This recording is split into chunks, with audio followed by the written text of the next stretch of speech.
बिस्मिल्लाहिर्रहमानिर्रहीम, अस्सलाम वालेकुम नाज़रीन। प्रोग्राम सिटी 10 में मैं हूँ आपकी मेज़बान अना यूसुफ। उम्मीद आप ठीक ठाक होंगे। इसी उम्मीद के साथ हम प्रोग्राम के आगाज़ की तरफ चलेंगे। जुमे का मुबारक दिन है आप सब लोगों को। जुमा मुबारक। अपने लिए आसानी के साथ साथ दूसरों के लिए भी आसानियाँ पैदा करें, आपकी ज़िंदगी भी आसान हो जाएगी। प्रोग्राम का आगाज़ आज एक अच्छी बल्कि बहुत अच्छी खबर से करेंगे, क्योंकि नादरा की तारीख में हमने कभी ये भी नहीं देखा था।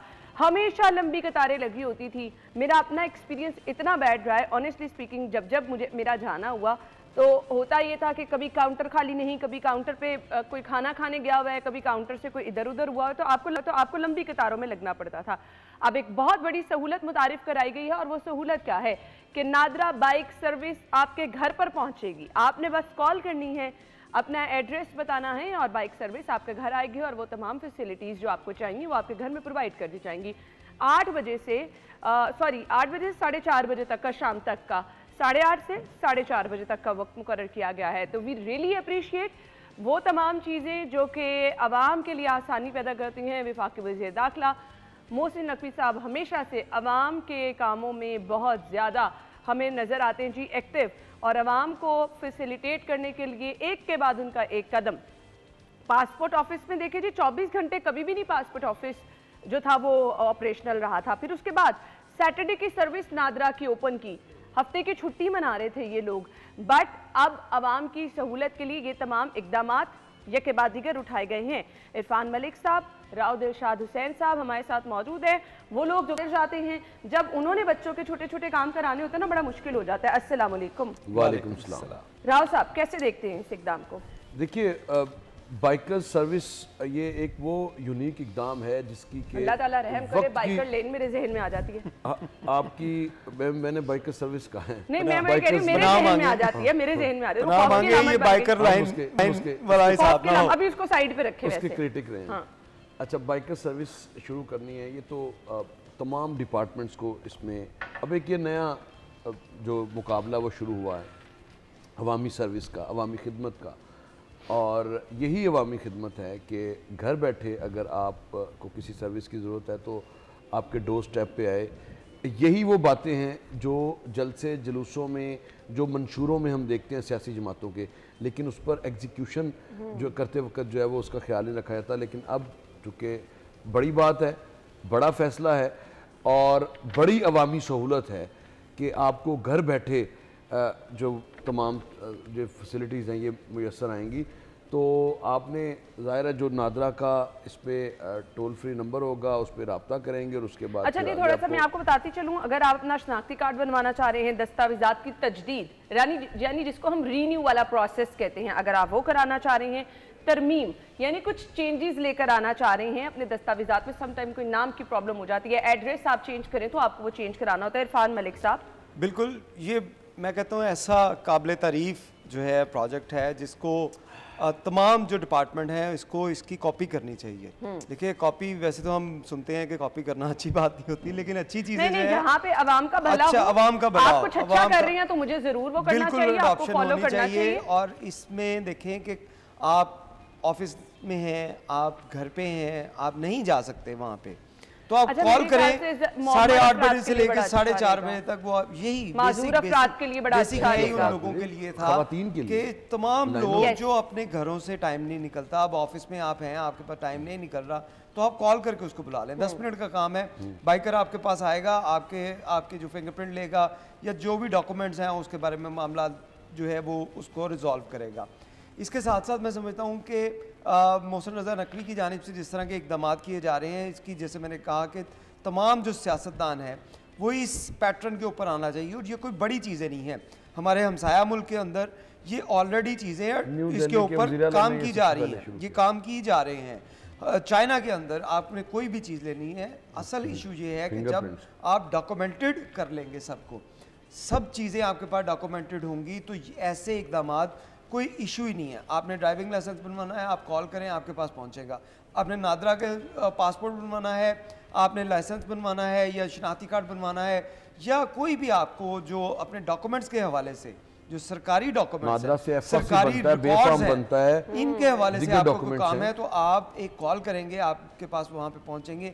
और ये सारी चीज़ें क्यों होती हैं? जब आपके पास विजन हो, जब आपके पास डेडिकेशन हो कि आपने कुछ करना है और वो ही शख्स कर सकता है जो आम आदमी की मैं पल्स को यहाँ से जानता अंदाजा है। ये लगा रही हूँ कि देखें ये काम कभी माजी में किसी ने किए नहीं। मैं उसी तरफ आ रहा था। अगर मोहसिन नकवी साहब की तरफ से किए जा रहे हैं तो कोई ये इतने बड़े काम नहीं थे, हर कोई कर सकता था। क्यों किए जा रहे हैं? क्योंकि वो एक आम आदमी की सोच जो है वो समझते हैं, एक आम आदमी खुद रहे हैं। मतलब पहले किसी को ख्याल एक आम आदमी जिसने देखा कि जब वो इक़्तिदार में आया, अवाम के जो है वो उसको मौका मिला खिदमत का, तो उसने अपना तमाम वक्त जो है वो दिन हो रात हो उसने डेडिकेट कर दिया कि मैंने अवाम की जो है वो खिदमत के लिए गुजारना है। वो चाहे किसी अंडरपास की सूरत में हो, किसी हॉस्पिटल की रेनोवेशन की सूरत में हो, या वो किसी भी जो इशू के ऊपर हो, मुफाद आमा के तमाम काम जो हैं उसके ऊपर उस शख्स ने अपनी डेडिकेशन दिखाई।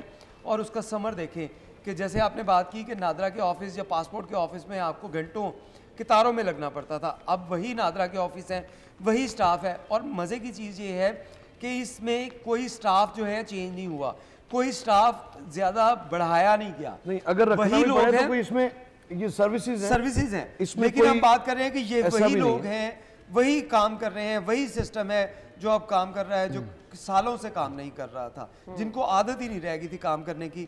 लेकिन बात वही कि जब आपके पास विजन हो, जब आपकी डेडिकेशन हो, तो आप इन्हीं लोगों से काम भी करवा सकते हैं, इसी सिस्टम को भी चला सकते हैं। नामाजी में मैंने कभी ये मिसाल देखी, पासपोर्ट दफातर से तो हम एक लंबा अरसा खबरें ये देते थे कि सिस्टम बंद हो गया, इस्लामाबाद से डाउन हो गया, पासपोर्ट नहीं बन रहे। कभी किसी ने जाके पासपोर्ट के दफ्तर का दौरा नहीं किया था, कभी किसी ने जाके मशीनें चेक नहीं की थी कि ये क्यों नहीं चल रही है। दौरा जो फाकी हुकूमत की तरफ से जो उनके जो नुमाइंदे होते हैं या उनके जो लोग होते हैं उनकी तरफ से तो हमने कभी सुना ही नहीं कि उनकी तरफ से कभी को विजिट किया गया हो। हमारे पास बहुत बड़ी एग्जांपल है यूटिलिटी स्टोर्स की, कभी किसी वफाकी इदारे की तरफ से, वफाकी वज़ीरा की तरफ से, वज़ीर दाखिला वज़ीर की माजी के जो रख ले, मैंने कभी किसी को फील्ड में नहीं देखा था। ऑनेस्टली स्पीकिंग मैंने नहीं किसी को देखा था। यही वो चीजें थी जो उनकी कामयाबी का जो है वो सबब बनी, क्योंकि जब आवाम के अंदर जाएंगे, आप आवाम से उनके मसाइल सुनेंगे, आवाम के बारे में सोचेंगे, तो फिर उनका हल हो सकता है। आवाम की दुखती रग आपने पकड़ी होती है, आवाम के लिए काम करना होता है। दुखती रगें तो साथ साथ उसके साथ आपको पता हो कि इनके इश्यूज क्या हैं। इनके इश्यूज जो हैं वो छोटे छोटे मसाइल हैं जो छोटी सी एफर्ट्स की वजह से, छोटी सी सिर्फ उसके ऊपर डेडिकेशन की वजह से उनको सॉर्ट आउट किया जा सकता है। और उसको सॉर्ट आउट करने से जितना उनको फ़ायदा होता है, मैं समझता हूँ कि लोगों ने ये चीज़ें इमेजिन नहीं की होती कि हमारे साथ ऐसा भी कभी ट्रीटमेंट होगा। यानी अब आप ये समझ लें कि आपकी मुश्किल आसान हो गई। अब आप सैटरडे को भी जा सकते हैं। लास्ट वीक मैंने आपको ये खबर दी थी कि सैटरडे को भी अब आप जा सकते हैं, अपना आईडी कार्ड या कुछ भी बनवाना जो आपने दस्तावेज़ात बनाए।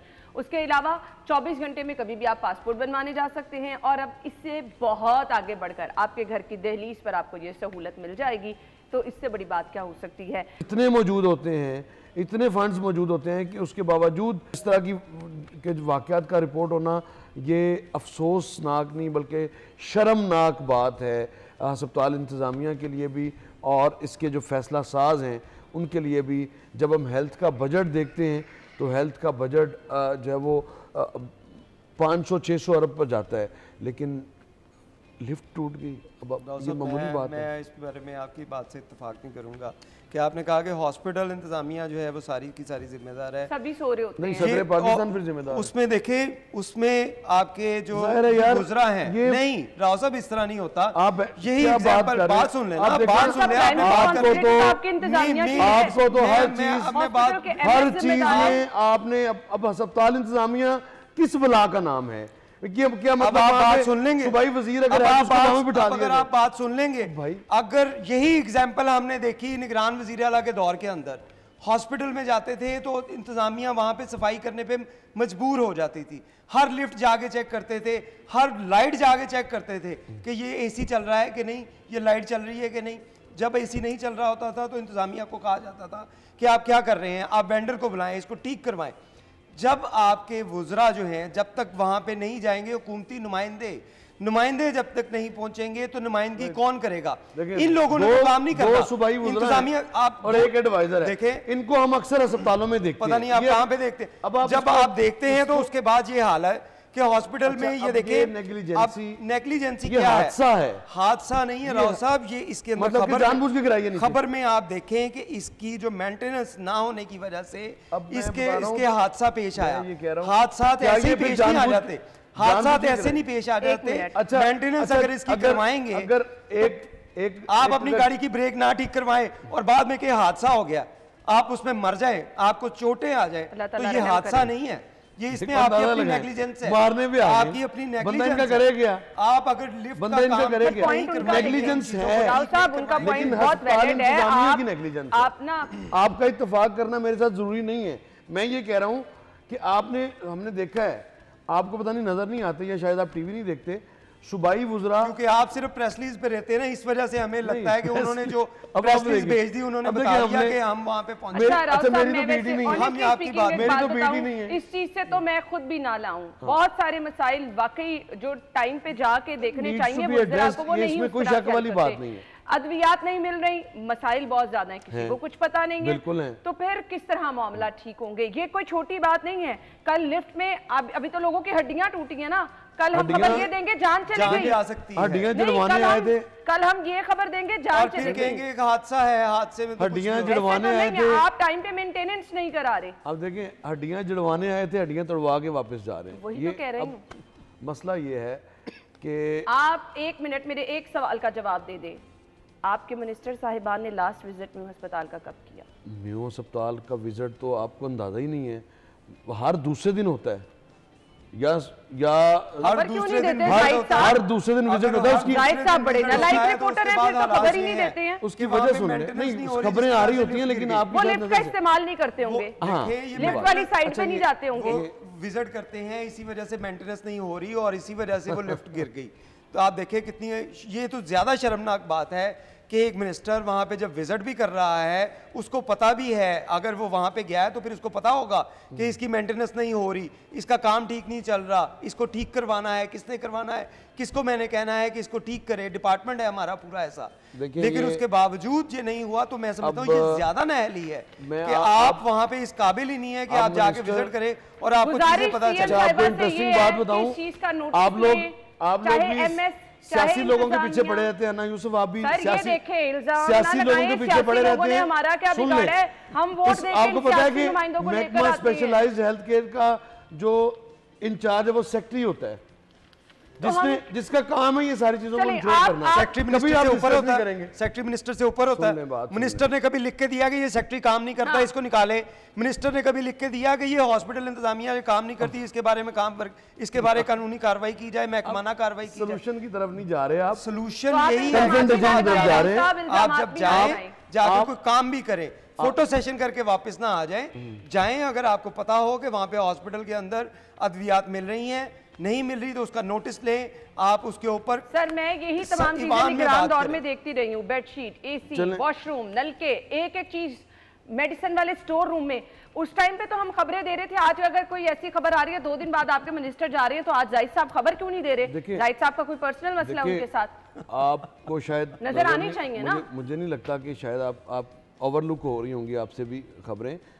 जब भी सूबाई वुज़रा अस्पतालों में जाते हैं तो प्रेस रिलीज लाजमी आती है। देखिए यही मैं बात कर रहा हूँ कि ये आप उस प्रेस रिलीज पे ना जाए, मेरी बात बच्चा की रिपोर्ट दे रही होती है। अब चूंकि नोटिस ले लिया गया है ख्वाजा सलमान रफीक साहब की जानिब से, जिनकी हड्डियां टूटी उनका क्या करना है? उनकी हड्डियां जाहिर है इसकी तो अब देखें, इसकी तो इंतहाई अफसोसनाक बात है, तो इस पे तो कोई कॉम्प्रोमाइज नहीं ना। ये तो जो इसके जिम्मेदारान हैं उनको हर सूरत में कैफरे किरदार को पहुंचाना चाहिए ताकि दोबारा इस तरह के। खबर नहीं भूल रही, चिल्ड्रन हॉस्पिटल में गटर का ढक्कन खुला है, बच्चा गिर गया, कौन जिम्मेदार है? बच्चे की जान अब इस पर बहुत जरूरी है कि इसकी जो इंक्वायरी कमेटी है वो कमेटी ना खेले, इसकी मैक्सिमम, अगर ये कल का वाकया तो आज इसकी रिपोर्ट आ जानी चाहिए। ये कोई रॉकेट साइंस नहीं है, ये कोई बहुत बड़ी मेगा स्कैम नहीं है जिसकी के तहकीकात के लिए आपको बैरून मुल्क से डॉक्यूमेंट्स मंगवाने पड़ेंगे। ये बात है करने वाली, इसके जिम्मेदारों को फिक्स करना पड़ेगा।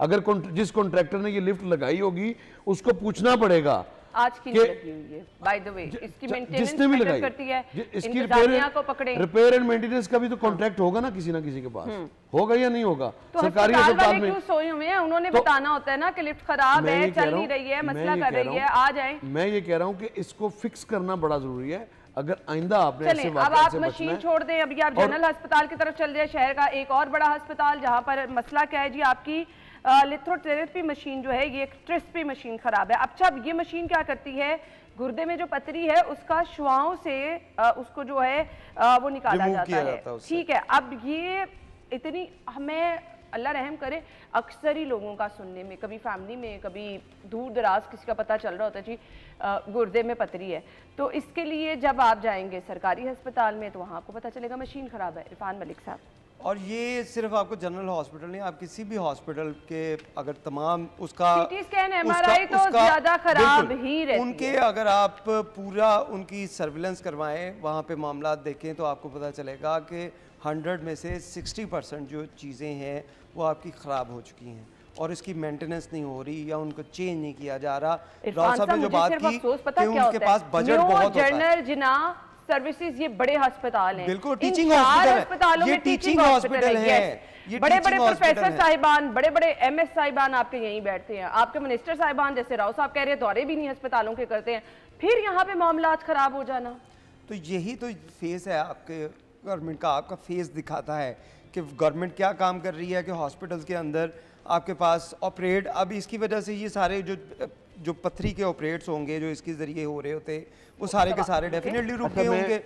फिर अगर म्यू हॉस्पिटल किसी और एंगल से मैं आप इस पर बात करते हैं कि निज़ाम हमारे यहाँ तालीम और सेहत का पथरी निकलनी है, आप और एंगल क्या लेके जाएंगे? हमारे यहाँ दो जो पुराने तरीकों से, पुराने जो जिनकी वजह से करके निकाल लें, जिनकी वजह से खराब है तो राव साहब ये कहेंगे कि किस तरफ चले जाएं आप। मेरे और आपके खून पसीने की कमाई से टैक्स हेल्थ और एजुकेशन को बेहतर करने के लिए जाता है इरफान साहब, और इसी पर हमने देखा है कि आखिरी जो 2 दिहाइयां हैं इसमें कॉम्प्रोमाइज हुआ है।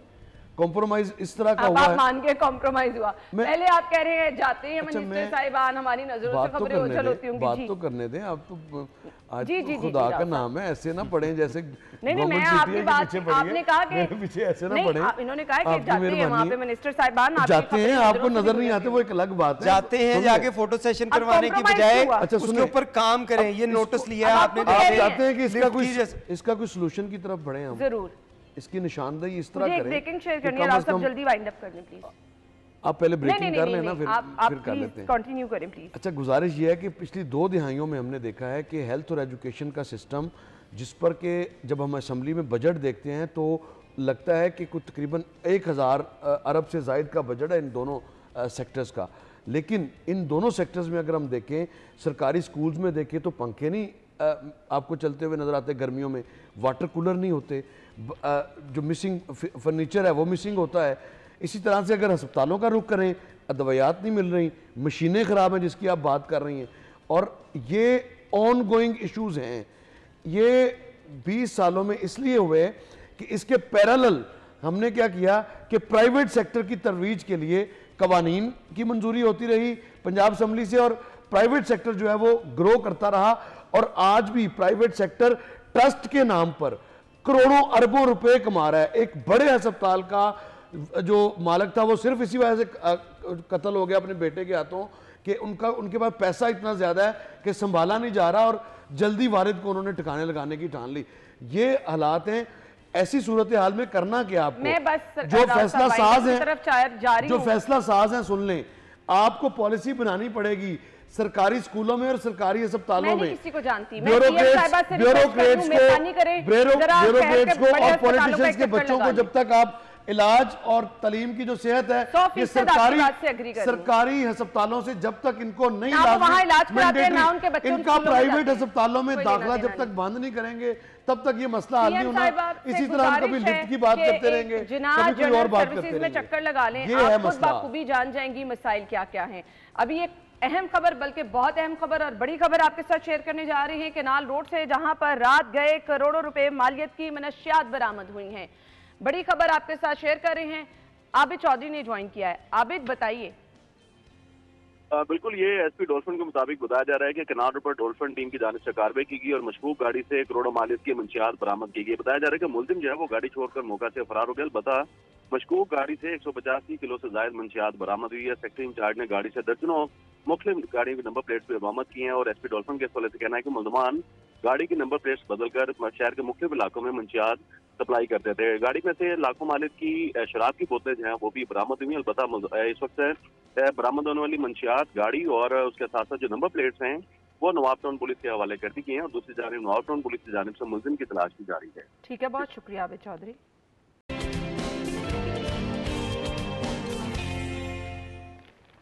Welcome back.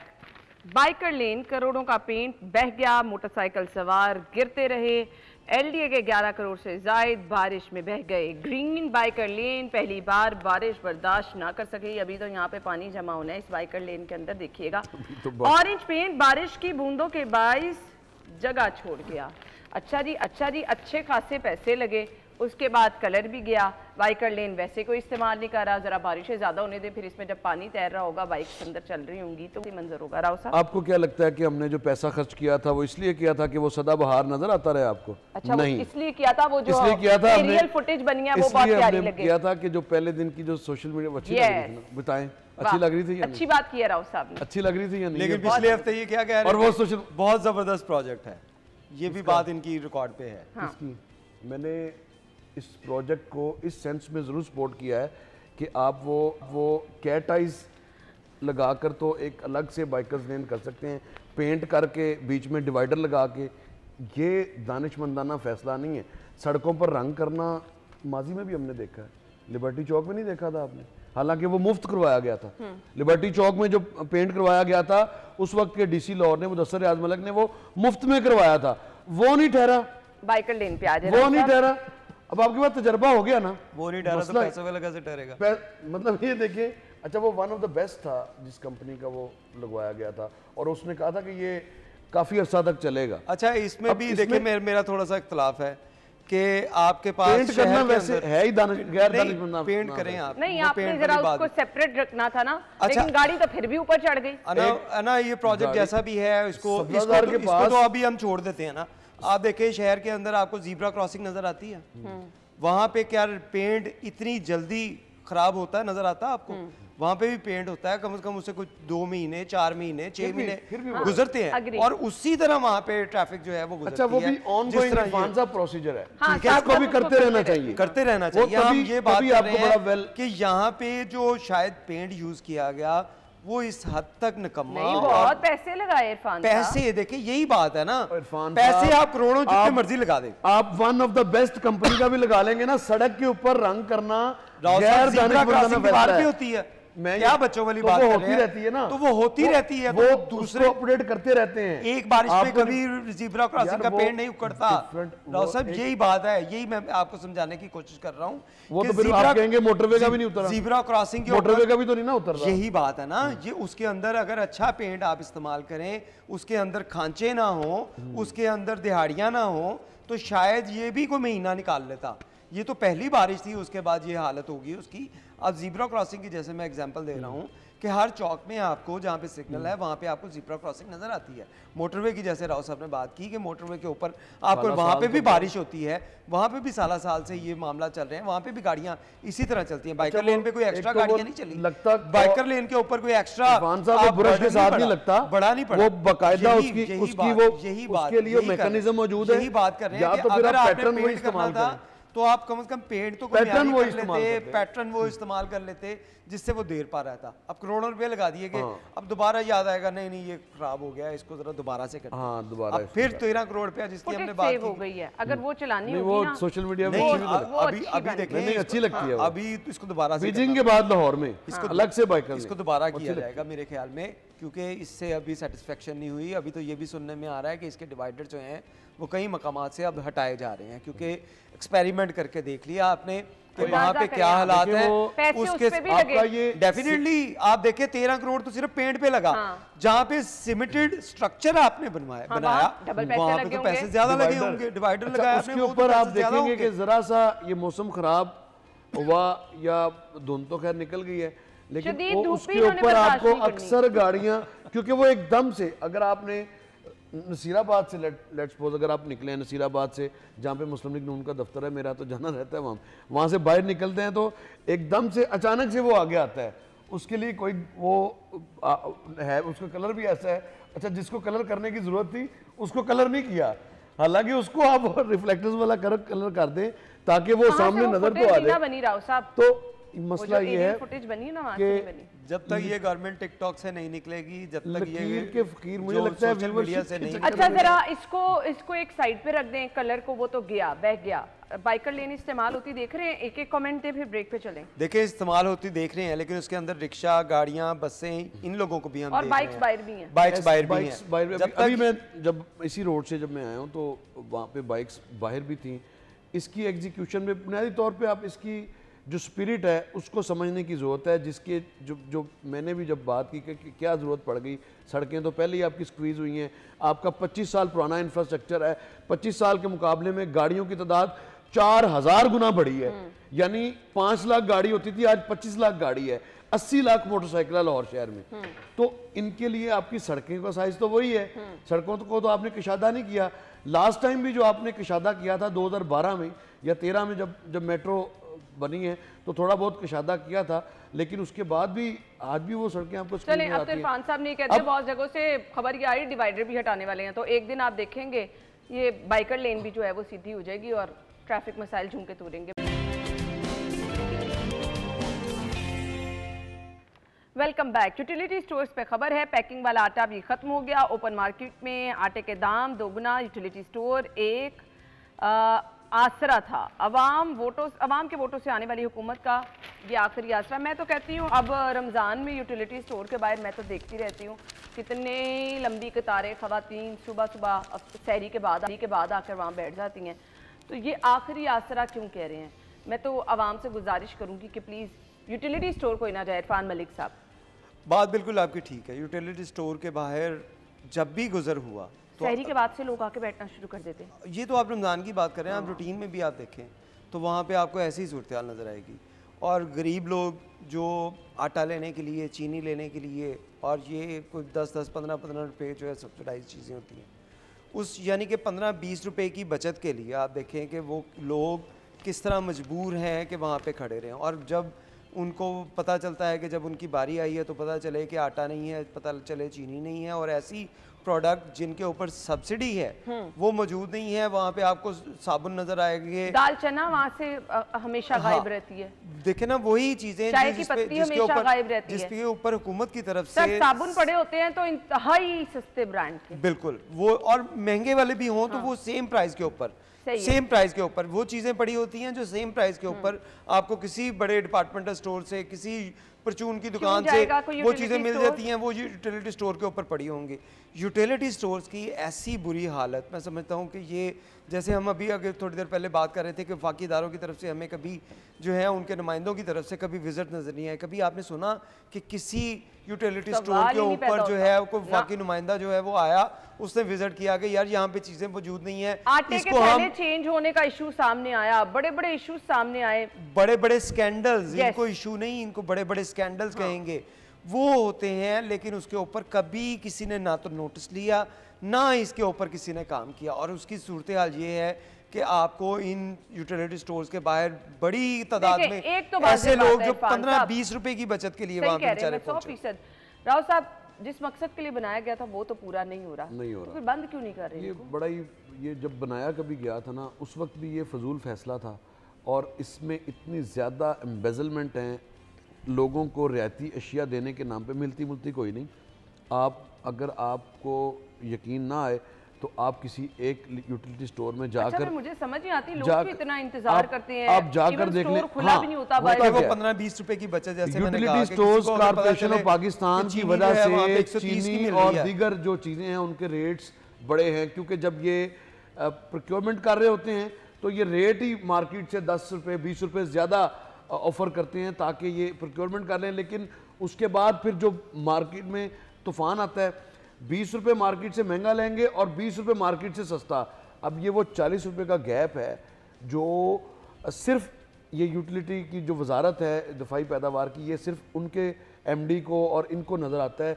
इसमें अवाम को प्रेजेंटेशन की हद तक प्राइम मिनिस्टर को जब बताया जाता है या फेडरल गवर्नमेंट के इसके जो वफाकी वजीर हैं उनको जब प्रेजेंटेशन दी जाती है तो बढ़ा चढ़ा कर इसको बताया जाता है। लेकिन ग्राउंड रियलिटी पर अगर हम देखें तो कोई भी ऐसा यूटिलिटी स्टोर, मेरा एक दफ़ा जाने का इत्तेफाक हुआ शादमान के स्टोर में, और वहाँ पर कोई भी ऐसी चीज़ नहीं थी जो आपकी ज़रूरत है वो वहाँ से मुयसर नहीं थी, और उस पर जो चीनी की बात कर रहे थे 10 रुपये या 15 रुपये सस्ती दे रहे थे, वो इस सेंस में थी कि 3000 की शॉपिंग करें, दूसरी चीजें लेंगे तो फिर एक पैकेट आपको चीनी का 5 किलो का चीनी। आप अंदाजा लगाएं कि इस तरह की स्कीम, और ये गवर्नमेंट का काम ही नहीं है।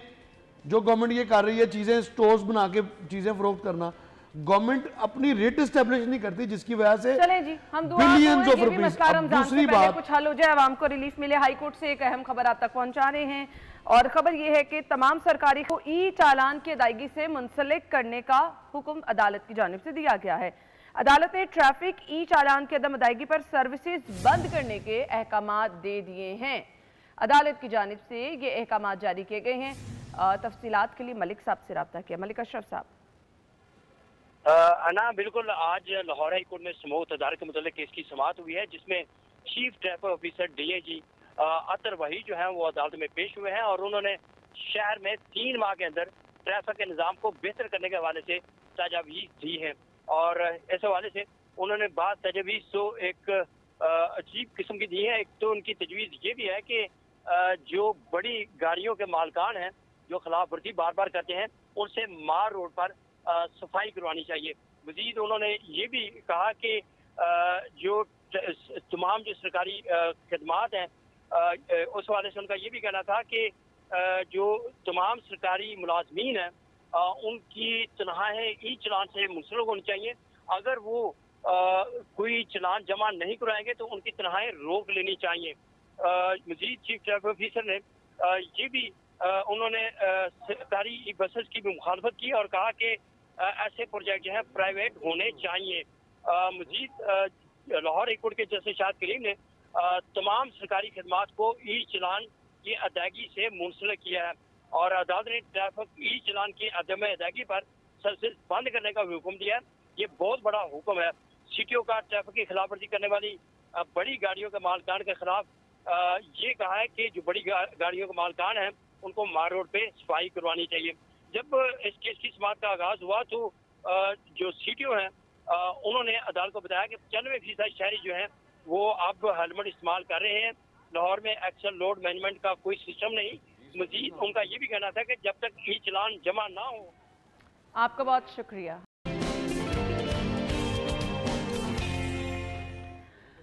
Welcome back once again. So हम आ जाते हैं जी अपनी अगली खबर की तरफ, और अगली खबर यूटिलिटी स्टोर की हमने शेयर की। उसके बाद हम अगली खबर आपके साथ शेयर करेंगे। शहर में जो हालात चल रहे हैं जी आपके साथ हम शेयर करते जा रहे हैं। अच्छा जी, ज़िले इंतज़ामिया रमज़ान बाज़ार की तरफ आ रहे हैं, स्टॉल्स लगाएगी। रमज़ान बाज़ार में हमने माजी में देखा कि बड़ी ज़बरदस्त प्रैक्टिस रही। अब स्टॉल्स लगाए जाएंगे। अब इन स्टॉल्स का मकसद क्या होगा? मयार मिकदार को यकीनी बनाया जाएगा। 16 बुनियादी अशिया होल सेल रेट पर फराहम की जाएंगी। मलिक अफजल खोखर साहब ये कहते हैं चीनी 130 रुपये, चिकन भी सस्ता मिलेगा, अंडे भी दस्तयाब होंगे। राव साहब। अच्छा, मैं हैरान इस बात पे हूँ कि रमज़ान बाज़ार तो ज़िला इंतज़ामिया लगा ही नहीं रही। रमज़ान बाज़ार तो फिर ये चीज़ें होगा ये कि 11 या 12 मॉडल बाजार है जो कि अब अच्छा उनको रमज़ान बाज़ार का नाम दे उन्हीं में ही जो एडिशनल जो मॉडल बाजार है उनको ही वो उन्हीं में ये स्टॉल लगा देंगे रमज़ान बाजार टाइप। होता ये था, वो नहीं होगा। होता ये था कि 11-12 ये जो मॉडल बाजार थे इनको यूटिलाइज किया जाता था। इनमें एडिशन करके एक्स्ट्रा जो स्टॉल्स लगवा के तो उसको रमज़ान बाज़ार बनाया जाता था। चीनी और आटे के ट्रक्स वहाँ पहुँचाए जाते थे। माजी की प्रैक्टिस की बात कर रहा हूँ, लेकिन पिछले 3 सालों से हमने देखा है कि सूरत हाल जो है वो इस तरह की है कि ये ट्रेंड भी ख़त्म हो गया कि ख़ुसूसी तौर पर रमज़ान बाज़ार लगाने वाला। तो सर पैसे अच्छे खासे लग जाते थे ना टेंटों की मद में, कुर्सियों के स्टॉल्स की मद में। इसमें होगा ये कि अब सिर्फ जो मॉडल बाज़ार हैं उन्हीं में अगर कोई एडिशनली कोई लगाना चाहेंगे ज़िला इंतज़ामिया तो ज़ाहिर है ये लगवाएंगे, क्यों नहीं लगवाएंगे, क्योंकि वो रश भी होगा। 1 मिनट है तो इसमें अगर तो ये जो कह रहे हैं ये कर लें तो वाकई में सहूलत है, क्योंकि यहाँ पर जिनके स्टॉल्स हैं उनको उस तरह से फटीक नहीं है जिस तरह से आम दुकानों पर है या बिजली के बिलों के हवाले से या तो इनका। हाँ, ख़ास तौर पर फल सब्जियाँ, मैं कल ही अभी रेट चेक कर रहा था फ्रूट्स के, ये जो रेडियाँ लगी हैं तो मैंने एक माह के बाद चेक किए हैं, यकीन कीजिए 100% इजाफा हो चुका हुआ है। इरफान अब साहब, पता नहीं नजर किसी को आ रहा है या नहीं आ रहा। ना ये सारी चीज़ें करने के लिए ये फोटो सेशन के तौर के ऊपर होंगी। मैं समझता हूँ कि इससे ज़्यादा जो ज़रूरी काम है रमज़ान से पहले जो आपने इन्फोर्समेंट फोर्स बना रहे हैं मेन पॉइंट उसको आप लेके आएँ और जो सरकारी निर्खनामा है उसके उसके ऊपर इम्प्लीमेंट करवा लें तो आपको रमज़ान बाजार की मंडी जरूरत से नहीं है। दुकान तक आपको जो आपके है वक्त का बहुत बहुत मंडी शुक्रिया। से स्टूडियो में हम आपको खुशामदीद कहेंगे। नाज़रीन, प्रोग्राम में आज जो हम गुफ्तगू करने वाले हैं बहुत अहम और बहुत सेंसिटिव टॉपिक एज वेल, क्योंकि बहुत सारे लोग साइबर बुलिंग का शिकार होते जा रहे हैं। खासतौर पर अगर हम खवातीन की बात करें, ना सिर्फ खवातीन बल्कि मर्द हज़रात भी, बट खवातीन हम इसलिए जिक्र कर रहे हैं कि बहुत सारे लोग फेक अकाउंट्स की जद में आ जाते हैं। बहुत सारी मीडिया पर्सनालिटीज़, बहुत सारे वो लोग जो कि सोशल मीडिया पर इवन हिट हो जाते हैं तो उनके फेक अकाउंट बना लिए जाते हैं। समटाइम ऐसा होता है पिक्चर आपकी लगाकर नाम आपका लिख के, हालांकि आपका वो अकाउंट ही तो आपको कोई फ़ोन करके बता रहा होता है भाई आपका तो इस नाम से अकाउंट बना हुआ है, ये वाली पिक्चर लगी हुई है। मेरे साथ भी 2-3 दफ़ा इस तरह से हो चुका। अब इस पर आपको करना क्या है, कितना एक्टिव होना है, ये फेक अकाउंट आपके लिए किस तरह से नुकसानदेह हो सकता है। सेकेंडली, आपको समटाइम इनबॉक्स में मैसेजेस आ रहे होते हैं, फेसबुक पर, आपके इंस्टा पर आप ही के नाम से कोई आपको मैसेजेस कर रहा होता है, आपकी फ्रेंड के नाम से कर रहा होता है। फिर इसके साथ साथ बहुत सारे ऐसे वाक़यात भी हमने देखे, किसी ने अपना मोबाइल फ़ोन सेल किया और आपकी तस्वीरें वायरल हो गई, उनको मिसयूज़ किया गया। तो ये साइबर बुलिंग एक बहुत बड़ा मसला है। हम जिद्दत की तरफ तो जा रहे हैं लेकिन ये जिद्दत बहुत नुकसान का बाइस भी बनती चली जा रही है। और एक बहुत बड़ा मसला जो आजकल लोगों को फेस करना पड़ा है, बैंक अकाउंट्स आपके हैक कर लिए जाते हैं, फिर एक ट्रैकिंग नंबर आपको भेजा जाता है, आपका पार्सल यहाँ पहुँच गया, यहाँ पहुँच गया, इस नंबर पर कॉल करें तो आपको पता चलता है ये फ्रॉड है। थोड़ा सा एक्टिव आपको खुद भी होना पड़ेगा, अपने सोशल मीडिया अकाउंट्स की खुद हिफाजत करनी होगी, इन पे गहरी नज़र भी रखनी होगी। आज के मेहमान का मैं तारुफ करा देती हूँ जी। मोहम्मद सरफराज चौधरी साहब हमारे साथ मौजूद हैं, एडिशनल डायरेक्टर ऑपरेशनल FIA हैं। अस्सलाम वालेकुम सर। वालेकुम सलाम। बहुत बहुत शुक्रिया आपके कीमती वक्त के लिए। सबसे पहले तो हम साइबर बुलिंग की बात कर लेते हैं। बढ़ती चली जा रही है, ख़वातीन इससे शदीद मुतासर हो रही हैं। किस तरह से केसेस रिपोर्ट होते हैं और किस किस्म के केसेस ज़्यादा आम रिपोर्ट होते हैं? ये एक इतना बड़ा सब्जेक्ट बन चुका है सोशल मीडिया। जैसा कि आपने 15-20 साल पहले सुना होगा कि दुनिया एक ग्लोबल विलेज बनने जा रही है, वो इस साइबर स्पेस की वजह से दुनिया ग्लोबल विलेज तो बन गई, बट मैम वेरी अनफॉर्चुनेट कि हम अपनी सोसाइटी को एथिकल एंड मॉरल वैल्यूज़ ना बता सके कि अब आप सोशल मीडिया प्लेटफॉर्म पे जा रहे हैं, अब पूरी दुनिया आपका तमाशा या आपकी रिस्पेक्ट दोनों चीज़ें देखेगी। अनफॉर्चुनेटली हमारी सोसाइटी में नौजवानों के जहनों को इतना डर्टी कर दिया गया है कि वो नातमीज़ है कि ये बहन है, बेटी है, इवन शौहर अपनी बीवियों के unwanted obscene photographs, video clips share कर रहे हैं। तो ये इतनी पेनफुल बात है कि हमारे कंट्री का चेहरा मस्त होता है बीइंग इस्लामी जमहूरिया पाकिस्तान, और इस्लामी जमहूरिया पाकिस्तान ना भी हो, एक सेकुलर कंट्री भी क्यों ना हो, आप दुनिया के तमाम कंट्रीज़ को देखें, आप इंटरनेशनल यूरोपियन कंट्रीज़ को देखें, किसी कंट्री में ऐसा नहीं हो रहा कि शौहर अपनी बीवी के फ़ोटो अप कर रहा है, या साबका कोई friend, university friend, college friend, अब उस खातून की शादी भी हो चुकी, उसके 2 बच्चे भी पैदा हो चुके, उसके बाद 10 साल बाद कोई कहीं से उठता है और उसकी न्यूडिटी को शेयर करता है डीप फेक के ज़रिए, आर्टिफिशियल इंटेलिजेंस के ज़रिए, और बहुत सारे जो भी ज़राए हैं उनको यूटिलाइज़ करते हुए अपना डर्टी माइंड सोसाइटी में फेंकता है और पूरी सोसाइटी में गलाजत का एक ढेर बन जाता है। ये AI तो मुकम्मल तौर पर तबाही का बाइस बन रही है। अब मुझे ये बता दें, हम स्टार्ट यहाँ से कर लेते हैं क्योंकि नॉर्मली ये प्रैक्टिस बहुत देर से देख रहे हैं माम है। आपके नाम पे किसी ने फेक अकाउंट बना लिया, पिक्चर आपकी लगा ली, नाम आपका, आप ही के पिक्चर्स कहीं कहीं से पकड़ के उस पर अपलोड करते चले जा रहे हैं। इस पे FIA किस तरह से हेल्प कर सकती है, मुतासिरीन किस तरह से आकर रिजू कर सकते हैं और क्या प्रोसेस होता है? इसके लिए बहुत आसान तरीका है। हमारी FIA की वेबसाइट भी है साइबर क्राइम की, वहाँ पर जाकर कोई कंप्लेंट दर्ज कर सकता है। फिजिकली हमारे ऑफिस पूरी पाकिस्तान में मौजूद हैं, वहाँ पर आके भी कोई कंप्लेनेंट कंप्लेन कर सकता है। ये जो आपने बात फरमाई बहुत खूबसूरत बात है कि किसी की फ़ेक तस्वीर लेके या फेक आइडेंटिटी लेके लोग सोशल मीडिया पे उसके अकाउंट्स बना देते हैं उसकी 2-3 रीजंस होती हैं। जिसकी तो न्यूडिटी शेयर करनी होती है उसकी, इसलिए उसके नाम से फेक आईडी बनाते हैं कि जो उसके पर्टिकुलर कंटेंट्स हैं, जो उसके कॉन्टेक्ट्स हैं, जो उसकी जाहिर है हर इंसान की फेसबुक पे जो ओरिजिनल होती है या सोशल मीडिया इंस्टा हो या कोई भी सोशल मीडिया इंस्ट्रूमेंट कोई यूज कर रहा हो, उसके अंदर सबसे पहले उसके अपने फ्रेंड्स, उसकी फैमिली के लोग होते हैं। बेसिकली वो डर्टी माइंड जो होता है, गलाजत का ढेर जो होता है, वो सबसे पहले उस बच्ची को या उस बच्चे को डिफेम करने के लिए, उन लोगों को ऐड करने के लिए उसी के नाम की बनाते हैं ताकि वो उसी को समझ के फौरन अपने आप को ऐड कर ले उसके साथ, ताकि वो जो गलाजत फेंकना चाहता है वो सबसे पहले तो जिन्हें तकलीफ देना चाहता है उनके पास पहुंचे। इट्स अ वेरी अनफॉर्चुनेट कि हम किसी को तकलीफ देने के लिए किसी भी गलाजत के आखिरी लेवल तक चले जाते हैं। इस पर सजा क्या FIA की तरफ से? लेट्स सपोज पता चल गया कि इस अकाउंट के पीछे कौन था, उसको पकड़ के कितनी देर का ये प्रोसेस होता है और किस तरह से जो है मुतासरा शख्स उसको इंसाफ दिया जाता है? ये डिपेंड करता है कि जिस पर्सन ने उसको अपलोड किया है उसने कहाँ से किया है, कितनी लेयर्स के पीछे वो छुपा हुआ है। डेफिनेट उसको पता होगा कि अब साइबर वाले मुझे पकड़ेंगे तो वो अपने तौर पे तो अपनी तमाम सेफ्टी मेजर्स लेता है। फेक अकाउंट बनाता है, जो फेक सिम्स होती हैं आजकल बहुत ज़्यादा चल रही हैं, उन्हीं के ऊपर अकाउंट्स बनते हैं। इंटरनेशनल सिम्स भी हैं, नेशनल भी फेक चल रही हैं। तो ये दोनों चीज़ों को लेते हुए वो जो भी अकाउंट बनाता है वो फेक आईडी से होता है, फेक सिम से होता है, फेक एवरीथिंग होती है। तो उसके बावजूद भी FIA डेफिनेट मेटा को लिखता है इंटरनेशनली। तो पुलिस टू पुलिस जो है हमारी वो होती है, कोर्ट से हम एक ऑर्डर लेते हैं, कोर्ट ऑर्डर उसे सफीना कहते हैं।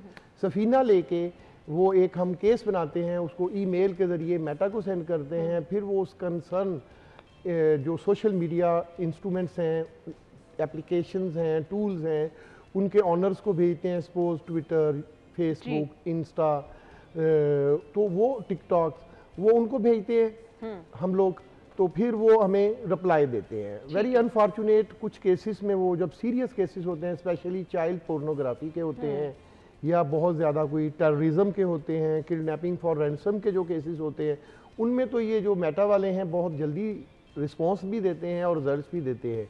जो सिविल आम चीज़ें होती हैं उन पे वो थोड़ा हमें डिले करवाते हैं। अदरवाइज हमारे पास सेकंड इन्वेस्टिगेशन का वे है। ये तो एक वे हो गया जो कि इंटरनेशनल, हमने जो भी एप्लीकेशंस हैं उनके ऑनर से IP एड्रेसेस लेके उसकी ट्रेसिंग करना।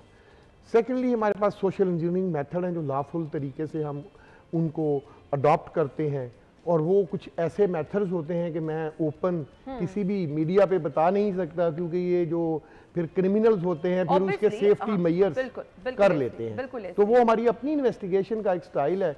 होपफुली जो स्पेशली 21 सेक्शन या 22 सेक्शन के केस होते हैं, मेरे स्टैंडिंग ऑर्डर्स हैं कि विद इन अ डे उस बंदे को पकड़ के लाओ जहाँ से मर्जी। जो किसी मेरी बहन की, बेटी की, हवा की बेटी की जो तस्वीर न्यूडिटी के साथ अप कर रहा है, तो उसको बिल्कुल नहीं माफ़ी होनी चाहिए। उसको उसी दिन किसी भी तरीके से। सजा क्या होती है इस तरह के केसेस में आमतौर पर? ये जो सेक्शन 21 और 22 है पीका का, ये नॉन बेलेबल है, नॉन कंपाउंडेबल है, और इसमें हैवी अमाउंट्स और हैवी ईयर्स 5 to 7 ईयर्स तक पनिशमेंट है।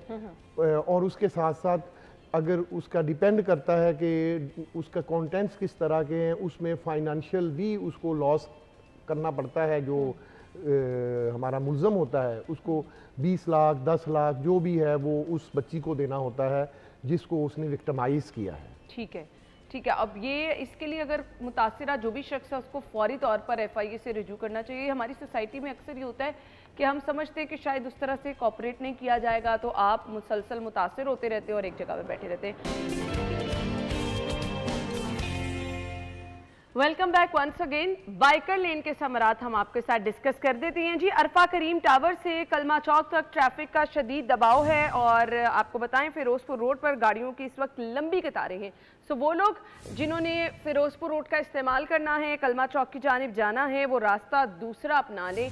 आपको अपडेट रखने का मकसद भी होता है और ये मनाजिर भी आपको दिखा रहे हैं। ट्रैफिक शदीद बुरी तरह डिस्टर्ब है। नसीराबाद के करीब सब्जियों से भरा ट्रक हादसे का शिकार हो गया है। फिरोजपुर रोड ट्रक बाइकर लेन पे चढ़ गया, ट्रैफिक जैम है। सो मैंने तो पहले ही आपको कहा है कि ये बाइकर लेन के समरात हैं। ट्रक, अब पहले गाड़ी हमने 2-3 दफ़ा आपके साथ शेयर किया और अब एक ट्रक जो है वो बाइकर लेन पे चढ़ गया है, जिसकी वजह से ट्रैफिक का निज़ाम बुरी तरह मुतासिर है। तो वो लोग जिन्होंने फिरोजपुर रोड पे जाना है जी, वो ऑल्टरनेट रास्ता इख्तियार कर सकते हैं। Welcome back. मोहम्मद सरफराज साहब हमारे साथ मौजूद हैं जी, और हम बात कर रहे हैं कि आप FIA से किन किन मामलात पर रुजू कर सकते हैं। अच्छा जी, आजकल बड़ा एक आम सा मैसेज सभी लोगों को मौसूल हो रहा है, क्योंकि मुझे तो हर 2 दिन बाद ऐसा मैसेज आ रहा होता है कि ये आपका ट्रैकिंग नंबर है, आपका पार्सल यहाँ पहुँच गए, इस नंबर पर रब्ता कर लें। सर, क्या करना है इस तरह के मैसेज का? ये फेक मैसेजेस होते हैं, जो फेक सिम्स हैं, फेक आइडेंटिटी कार्ड्स हैं, मुख्तलिफ स्कीमों से ये जो हैकर्स होते हैं ये हासिल करते हैं, करने के बाद फेक सिम्स इशू करवाते हैं। अभी रिसेंटली FIA ने एक बहुत बड़ा ऑपरेशन किया है इंटरनेशनल फेक सिम्स और नेशनल फेक सिम्स के ऊपर।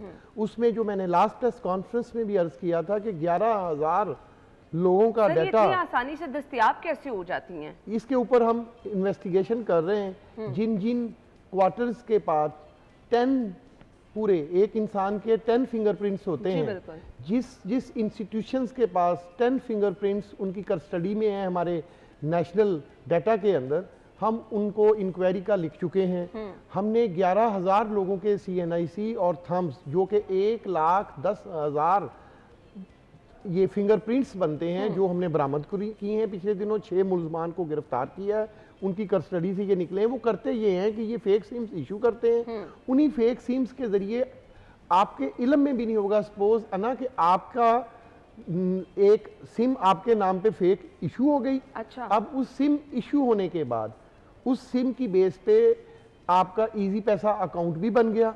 अच्छा। आपका जैज़ कैश अकाउंट भी बन गया, आपके और फाइनेंशियल अकाउंट भी बन गए, और आपके इल्म में ही नहीं है, मुझे पता भी नहीं, आपके पता ही नहीं है।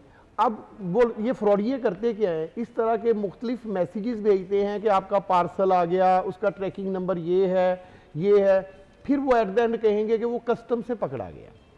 अब आप 20,000 या जो भी अमाउंट होगी आप वो फलां इजी पैसा अकाउंट में लगवाएं। अब वो अना यूसुफ का इजी पैसा अकाउंट है और उसके इल्म में नहीं है, उसमें वो फ्रॉडुलेंट अमाउंट आई जा रही है और वो विड्रा किए जा रहे हैं। सही।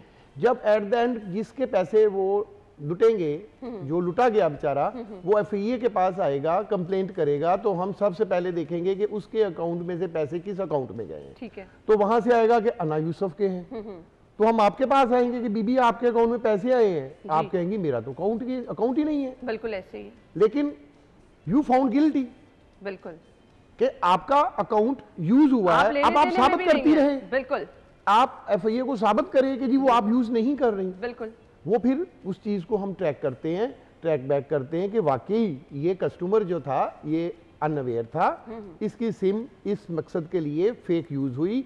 और ये डिफरेंट टाइप्स ऑफ मैसेजेस, कोई मैसेज आ जाएगा कि आपका आईफोन निकलाया। जी बिल्कुल, ऐसे बहुत सारे मैसेजेस आते हैं। सर, इससे हटकर आजकल क्या होता है, डायरेक्ट आपको कोई कॉल करता है और आपके किसी रिश्तेदार का नाम लेता है कि वो पुलिस में कस्टडी में है। हाँ जी, ये बहुत ज्यादा ऐसे, वो मेरे अपने भाई के साथ ये हुआ। राइट। तो कहाँ से ये डाटा ले लेते हैं? यही मैं अर्ज कर रहा हूँ कि ये डाटा जो होता है, इससे बढ़ के एक आपको इवेंट सुना देता हूँ, क्योंकि हमारे पास तो हर तरह के केस आते हैं। अब इस तरह के केस भी आ रहे हैं कि आप अपने बच्चे को किसी स्कूल में छोड़ के आई हैं। एग्जैक्टली, मैंने क्योंकि आमतौर पे माओ के ही नंबर होते हैं। जी जी। बाप पेरेंट्स जो होते हैं मेल होते हैं, वो तो आमतौर पे उनके भी होते हैं, लेकिन ज्यादातर देखा गया है कि फीमेल्स के होते हैं अपने बच्चों के स्कूल में कांटेक्ट के लिए, क्योंकि वो घरों में होती हैं, टीचर्स के साथ राब्ता भी रहता है।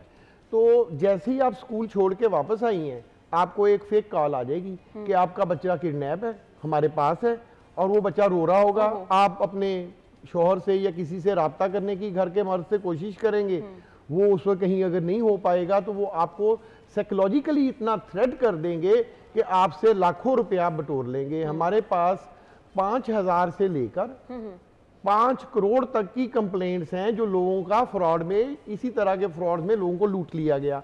आपका क्या करते हैं कि वो जो बैंक का जो भी डाटा है, आपके व्हाट्सएप, अब ये भी चल रहा है कि आपके व्हाट्सएप पे वो किसी तरीके से आपका व्हाट्सएप का कोड आपको भला बसला के ले लेंगे। लेने के बाद आपके ही कॉन्टेक्ट्स को कहेंगे कि मैं मुसीबत में हूँ, मैं अना यूसुफ हूँ, मैं मुसीबत में हूँ और मुझे पैसे भेजे। बिल्कुल ऐसे ही है। तो ये हंड्रेड्स ऑफ टाइप्स हैं क्रिमिनल्स की, जिसके ज़रिए वो लोगों की जेब काटते हैं।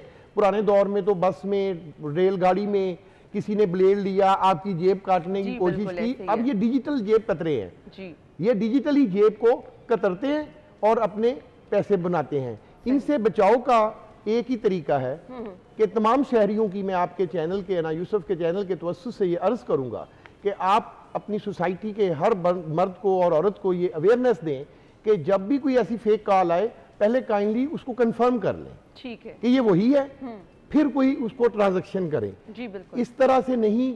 और सेकेंडली, हर इंसान को मैं इस पाकिस्तान में जो 18 साल से बड़े लोग हैं उनको एक दरख्वास्त करूंगा कि आप अपने मोबाइल सिम पीटीए की साइट पे जाएं और उनका एक कोड है वो डायल करें, चेक करें कि आपके नाम कितनी सिम्स हैं। ठीक है, हो सकता है आपके आपने बहुत जबरदस्त इंफॉर्मेशन शेयर की है। मेरे ख्याल से ये आपके लिए बहुत नुकसान का सबब बन सकती है चीजें अगर आप ना चेक करें। Very true. और अगर आप चेक करती हैं, सपोज कि आपके पास, आपके इल्म में है कि सिर्फ 2 सिम मॉड्यूल हैं मुख्तलिफ मोबाइल कंपनीज के, लेकिन जब आप उस पीटीए की साइट पे जाके चेक करते हैं, सपोज आपको कहते हैं कि ये 5 सिमें आपके नाम है, तो आपको चाहिए फौरी वो बाकी की 3 सिमों को ब्लॉक करवाएं। ब्लॉक करवाने के बाद भी रुक ना जाएं, ठीक है, फिर आप चेक करवाएं इजी पैसा, येस कैश या किसी बैंक में भी खुदा ना खास्ता आपका फेक अकाउंट तो नहीं खुल चुका जो आपके इल्म में ही ना हो, जहां पे फेक, वहां पे सपोज इजी पैसा अकाउंट में किडनैपिंग फॉर रैंसम या टेरर फाइनेंसिंग के लिए कोई पैसे लगवाता है, तो यू फील गिल्टी। बिल्कुल, it's a very alarming situation. बिल्कुल, तो आपका तो एक वो सोशली आप तो बदनाम होकर रह गए ना सर। इरफान मलिक साहब ने कुछ दिन पहले स्टोरी शेयर की थी, ये आपके थंबप्रिंट भी चोरी हो रही है। यही तो मैं कह रहा हूँ, 1,10,000, यही तो आपको भी अर्ज किया है कि 11,000 लोगों का डाटा चोरी हुआ है और वो उसके अंदर टोटल जो थम्स हैं इन मुलजमों के पास जो हमने इनको गिरफ्तार किया है, 1,10,000 थम्स बरामद हुए हैं। उन्हीं थम्स के थोड़ा सा लोगों की रहनुमाई कर दें कि ये हमारे थंबप्रिंट कैसे चोरी होते हैं। मैं तो एटीएम पे अक्सर कार्ड नहीं यूज करती, अपना थंबप्रिंट यूज करती हूँ, मैं बाहर चले जाती हूँ। ऐसा नहीं हो सकता, एटीएम पे आपका तो एक ही थंब लगता है ना। जो हमने मुलजमान पकड़े हैं उनके पास एक बंदे के 10 थंब प्रिंट्स हैं। अच्छा, तो फिर आप यही कह सकते हैं ना कि किसी ऐसे प्लेटफॉर्म पे जहां पे आप जाते हैं, जहां पे आपका नेशनल डाटा प्रिजर्व होता है, आपके 10 की 10 फिंगर्स जो प्रिंट लेते हैं, वहां से ये डाटा चोरी हुआ है। इतने स्मार्ट हैकर्स होते हैं, इनकी पहुंच यहाँ तक भी हो जाती है। उसकी खास वजह ये है कि अगर हम कहें कि ये सिर्फ पंजाब में चोरी हो रहे हैं तो ऐसा नहीं है। ये जो 11,000 लोगों का डाटा, जिसके अंदर 1,10,000 थंब हैं, ये फिंगरप्रिंट्स हैं, उनमें आज़ाद जम्मू व कश्मीर के लोग भी मौजूद हैं, उनमें सिंध के लोग भी मौजूद हैं, उनमें बलूचिस्तान के लोग भी हैं, KPK के भी हैं, पंजाब के भी हैं बहुत कसीर तादाद में। तो इसका मतलब ये नहीं है कि कुछ लोग कहते हैं कि ये फलां पंजाब के डिपार्टमेंट से, सूबाई किसी फलां अदारे से या ATM मशीन पे। भाई ATM मशीन पे तो आप एक थंब देते हो ना, आप 10 की 10 फिंगर्स तो नहीं देते।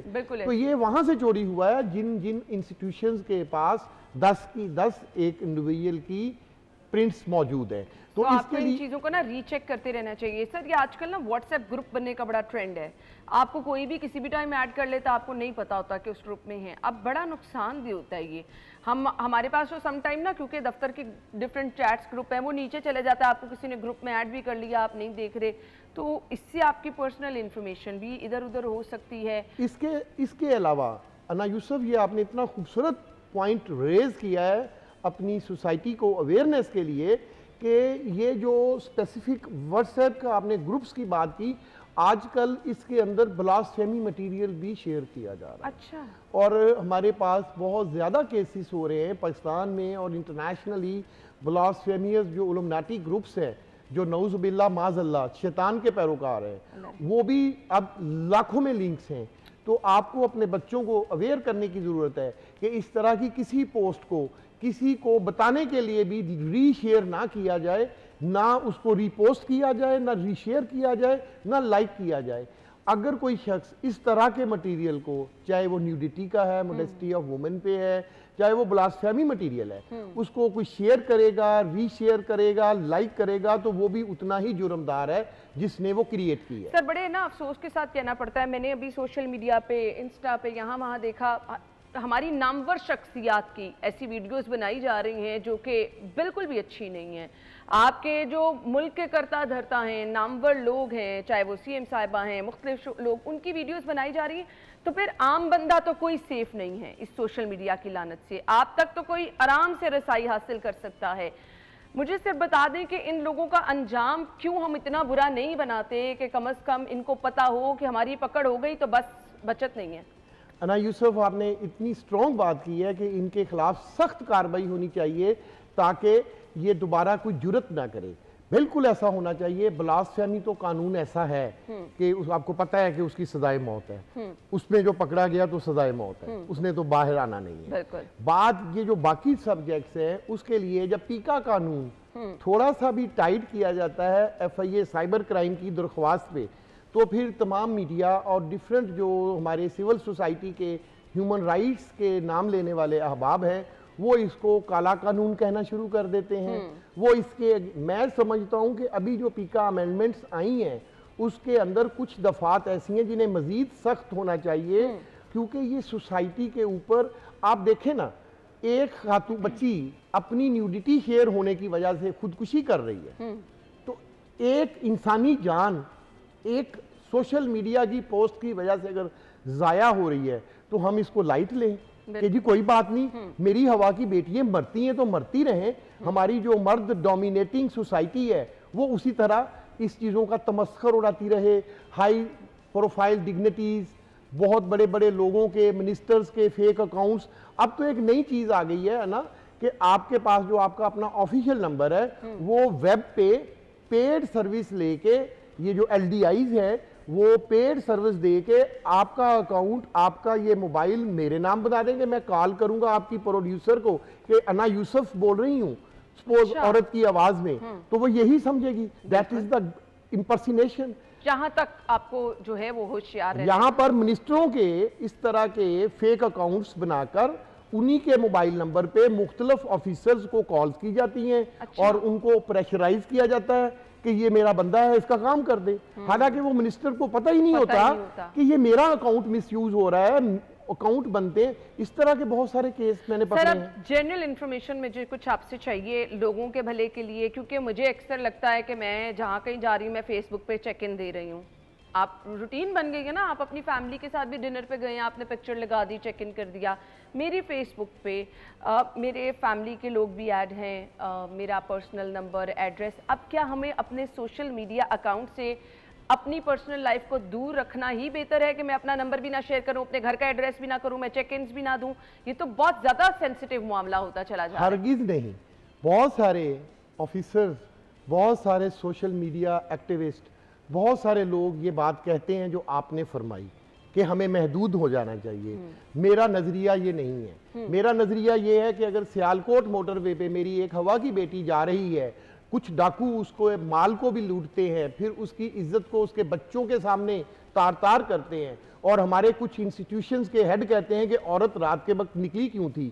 मैं उनसे पूछता हूं कि तुम ठेकेदार हो कि मेरी हवा की बेटी तुमसे पूछ के निकले कि मैं कितने बजे से लेकर कितने बजे निकलूं और कहां से कितने? ऐसा नहीं होना चाहिए, बिल्कुल नहीं होना चाहिए। इसके लिए सिर्फ होना यही चाहिए कि प्रिवेंशन ऑफ इलेक्ट्रॉनिक क्राइम के जरिए प्रिवेंटिव मेजर्स लेने चाहिए। आप जैसे और तमाम चैनल्स के जो दाना लोग हैं, जो इस तरह की जिनको आवाम सुनती है, जिनके फैन फॉलोइंग्स हैं, उनको अपने हर प्रोग्राम में एक आध मिनट के लिए साइबर अवेयरनेस का टच जरूर देना चाहिए कि इस तरह से मैं बिल्कुल नहीं कहूंगा कि आप अगर कहीं खाना खाने जाती हैं तो शेयर ना करें, भी क्यों ना करें, आपके राइट्स हैं। मैं आपके राइट्स कैसे सलब कर सकता हूं ये मशवरा देके कि आप अपनी जो भी एड्रेसेस वगैरह शेयर ना करें। आप ये शेयर करें कि हमारे अंदर एथिकल एंड मॉरल वैल्यूज होनी चाहिए। मैं चाहता हूं कि इस सोसाइटी में सिविल सोसाइटी को सिविलाइज्ड होना चाहिए। जिस तरह से हम ग्लोबल विलेज बने हैं इस साइबर स्पेस की वजह से, अब साइबर स्पेस के कुछ SOPs भी तो है ना, बिल्कुल उनको भी अडॉप्ट करना चाहिए और लॉ इन्फोर्समेंट एजेंसी के जरिए इनको इन्फोर्स करवाना चाहिए। अगर कोई वायलेट करता है उसको सख्त से सख्त सजा मिलनी चाहिए ताकि नेक्स्ट टाइम अना यूसुफ KFC जाए, मैकडोनल्ड जाए या चीजियस जाए, आप जहां कहीं पे भी जाएं आप आसानी से फ्री रहें। आप ये महसूस ना करें कि आप अपनी लोकेशन शेयर नहीं कर सकते या आप चेक इन नहीं कर सकते। आपको एक महफूज माहौल फराहम करे। उसके लिए जी आप जहाँ कहीं पे भी आपको लगता है कि ऐसी कोई प्रॉब्लम आ रही है तो FIA के दरवाजे आपके लिए खुले हैं। सर मैसेज क्या होगा देखने वालों के लिए? ये मैसेज ही हैं सारे कि जी आप अपनी सबसे पहले जो अपनी फेक सिम्स के बारे में आप अवेयर रहें, आप चेक करते रहें गाहे बगाहे कि जो सिम्स आप यूज़ कर रही हैं उतनी ही सिम्स सर ये कुछ नामवर लोगों को ही रहना है, पॉलिटिशियंस हो गए, मीडिया के लोग हो गए, कि हर किसी को चेक करना है? ये हर किसी को, एवरीबॉडी, बल्कि आम शहरी को ज्यादा करना है, क्योंकि उसके इल्म में भी नहीं होगा और फिर उन पे कल को अगर उनके अकाउंट में कोई बड़ा क्राइम हो गया तो उन पे यकीन भी कोई नहीं करेगा कि ये सच्चे हैं। बड़े आदमी पे तो करेंगे ना कि इसने 50,000 क्या किसी से ठगने, बिल्कुल बिल्कुल। गरीब आदमी को समझेंगे कि ये ठगी है, इसको पकड़ लो, इसके ऊपर पर्चा दे दो, वो अपनी सच्चाई साबित करते ही सारी जिंदगी गुजार देगा। सही, तो ये सब चीजें जी आप प्लीज एक तो बहुत ज़्यादा अपने सोशल मीडिया अकाउंट्स पर नज़र रखें। अगर कुछ आपको ऐसी एक्टिविटी लग रही है जो आपको लग रहा है कि भाई ये हैरान कुन हो सकती है, आपके लिए परेशानी का बायस बन सकती है, लाजमी तौर पर आप FIA से रब्ता करें। अपने सिम्स का रिकॉर्ड, अपने बैंक अकाउंट्स का रिकॉर्ड, कहीं आपके नाम पर कोई बैंक अकाउंट तो नहीं, ये चेक करें, क्योंकि ये बहुत बड़े मसाइल को जन्म दे सकता है। आज के प्रोग्राम का मकसद भी ये था कि आपको इन मसाइल से बचा सके। Thank you so much sir, बहुत बहुत शुक्रिया। थैंक यू अना यूसुफ, थैंक यू, बहुत शुक्रिया।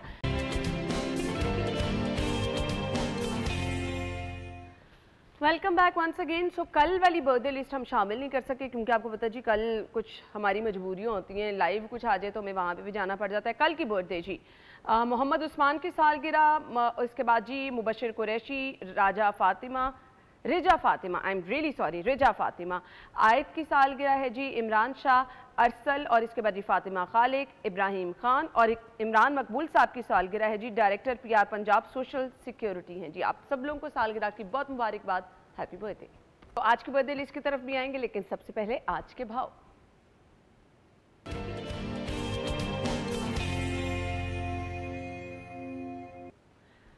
आज के भाव के लिए हमारी रिपोर्टर अफशा ओपन मार्केट में मौजूद है, उनकी तरफ चलेंगे। Over to you. हाँ जी बिल्कुल, ओपन मार्केट में आज भी फल और सब्जियों का हसूल जो है वो मुश्किल का बाइस बना हुआ है, क्योंकि महंगाई के बाइस कह रही हूँ, फल तो क्या सब्ज़ी भी ख़रीदने से कासिर हैं। ओपन मार्केट में सब्जियों और फलों की कीमतों के हवाले से बात कर ली जाए तो सब्जियों में सबसे पहले आलू की सरकार की जानिब से कीमत 50 रुपये मुकर्रर की गई है, लेकिन ये बाज़ार में 90 रुपये तक फ़रोख्त किया जा रहा है। प्याज की सरकारी कीमत 60 है, लेकिन ये 120, जबकि टमाटर की सरकारी कीमत 50 है, लेकिन ये भी अपनी कीमत के बरक्स 150 रुपये में फ़रोख्त किया जा रहा है। अदरक की सरकारी कीमत 350 है, लेकिन ये 450, जबकि लहसुन की सरकारी कीमत 560 है, लेकिन ये 650 रुपये से कम कहीं फ़रोख्त में नहीं दिखाई देता। शिमला मिर्च की सरकारी कीमत 60 है, लेकिन ये 300, जबकि बैंगन की सरकारी कीमत 80 है, लेकिन ये 90, और घिया कद्दू की सरकारी कीमत भी 70 है, लेकिन ये भी 100 रुपये से कम कहीं फ़रोख्त नहीं है। इसी तरह सब्ज़ मिर्चें 130 रुपये की हैं, लेकिन ये 220 रुपये की फ़रोख्त की जा रही हैं।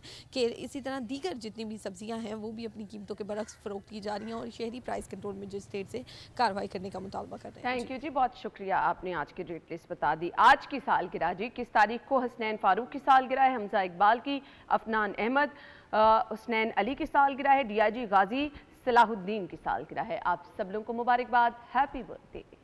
और अगर आपकी सालगिरह कल है, आप भी पिक्चर्स भिजवाएं, प्रोग्राम में शामिल हो जाएं। अभी आज का मौसम।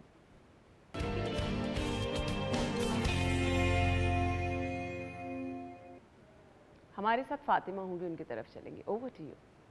जी बिल्कुल है ना, शहर लाहौर के मौसम के हवाले से बात करें तो गुज़िश्ता 2 रोज़ में वक्फे से जारी जो बारिश थी उसका जादू चल गया, और आज जो है जैसे ही बादल छटे हैं वैसे ही नर्म और तरोताज़ा धूप शहर में निकल आई है, जिसे शहरी जो है वो खासा इंजॉय कर रहे हैं। क्योंकि जहाँ पे शहर में अजीब सा मौसम हुआ था, सख्त गर्मी महसूस होने लग गई थी फरवरी के महीने में, वहाँ पे बारिश होते साथ ही जहाँ पे आसमान साफ हुआ है वहाँ पे खुन्क हवाओं के साथ साथ तरोताज़ा जो है वो धूप भी महसूस की जा रही है, और मौसम जो है वो खासा दरमियाना और खूबसूरत महसूस किया जा रहा है। दर्जा हरारत इस वक्त शहर का 11 डिग्री सेंटीग्रेड रिकॉर्ड किया जा रहा है, जो कि ज़्यादा से ज़्यादा 20 डिग्री सेंटीग्रेड तक जाएगा। हवा में नमी का तनासुब 99% है, और हवाएं 6 किलोमीटर फी घंटा की रफ्तार से चल रही हैं। महकमा मौसमियात की जानिब से कहा जा रहा है कि रवां हफ्ते और आइंदा हफ्ते में बारिश की 50% तक पेशन गोई है। आइंदा आने वाले हफ्ते की अगर बात करें तो बुध और जुमेरात के दरमियान दरमियानी अरसे में शहर में मौसलाधार बारिश होने की पेशन गोई है, जिससे मौसम जो है दोबारा सर्द हो सकता है। और महकमा मौसमियात का ये कहना है कि शहरी जो है वो अपने गर्म मलबूसात अभी से ही ना रखें, बल्कि उनको तैयार रखें, क्योंकि जैसे ही मौसलाधार बारिश होगी शहर का मौसम दोबारा से कुछ सर्दी की तरफ बढ़ेगा। इसलिए शहरी जो हैं वो इसके साथ साथ एहतियात भी बरतें, क्योंकि फ्लू और बुखार जैसी बीमारियां भी इस वक्त जन्म ले रही हैं और शहरी उसमें मुब्तला हो रहे हैं। मौसम को एंजॉय करने के साथ साथ इस चीज़ का भी ख्याल रखें। दूसरी जानिब फ़िज़ाई आलूदगी के हवाले से बात करें, मौसम जहाँ पे बेहतरी की तरफ गया है वहाँ पे फ़िज़ाई आलूदगी में भी कमी रिकॉर्ड की जा रही है। लाहौर इस वक्त दुनिया में 31वें नंबर पर आ गया है और एयर क्वालिटी इंडेक्स की मजमूई शरह 98 तक रिकॉर्ड की जा रही है, जिसपे कहा जा रहा है कि लाहौर की फ़िज़ा जो है वो बहुत ज़्यादा अच्छी करार दी गई है। आज खासी जहाँ पे तरोताज़ा हवा और धूप बरकरार है, वहाँ फ़िज़ाई आलूदगी में भी। जी, थैंक यू सो मच जी, आपने हमें मौसम की सूरत हाल बताई। यानी वो लोग जो कि मेरी तरह प्लानिंग ये करे थे, क्योंकि मैं कुछ दिन पहले सोची थी स्वेटर अपने उठा के सारे रख दूं, तो अभी तो बिल्कुल ना कीजिए, आगे अभी बारिशें होनी है और एकदम से ठंड आपको महसूस हो सकती है। अपना ख्याल रखिएगा। हमारी और आपकी मुलाकात होगी जी कल सेम टाइम पर। अपनी सजेशन ज़रूर दें, फीडबैक ज़रूर दें, और अगर आपकी बर्थडे है तो लिस्ट में अपना नाम ज़रूर ऐड करवा लें और प्रोग्राम में शामिल हो जाएं। अल्लाह हाफ़िज़।